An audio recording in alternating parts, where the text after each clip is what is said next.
আমার ডিভোর্স হয়নি, বিয়ের প্রশ্নই ওঠে না, এই কথাই জানিয়েছেন ঢাকাই সিনেমার জনপ্রিয় চিত্রনায়িকা শবনম বুবলী।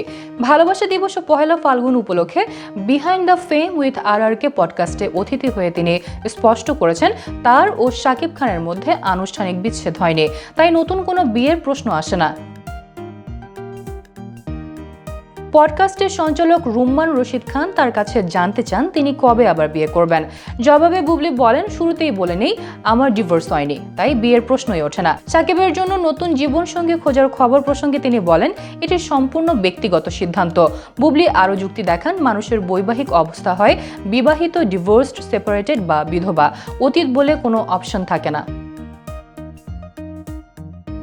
সম্পর্কের বর্তমান অবস্থার বিষয়ে বুবলী জানান, মাঝে মাঝে ভুল বোঝাবুঝি বা অভিমান হতে পারে, তবে তা ঠিকও হয়ে যায়।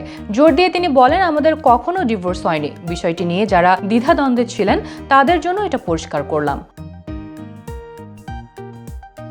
এতে তিনি শুধু নিজের বিবাহিত জীবন নিয়ে খোলামেলা আলোচনা করেননি, বরং নিজের প্রথম প্রেম, মিডিয়া পাড়ার বিভিন্ন গুঞ্জন এবং ব্যক্তিগত জীবনে নানা দিক নিয়েও মন্তব্য করেছেন। দর্শক ও শোবিজ প্রেমীরা এই সাক্ষাৎকারকে তথ্যবহুল ও আকর্ষণীয় হিসেবে দেখছেন। বুবলীর সরল ও স্পষ্ট বক্তব্য তাকে আরও জনপ্রিয় করেছে এবং মিডিয়া পাড়ার গুঞ্জনের মধ্যেও সত্য প্রকাশের সাহস দেখিয়েছে।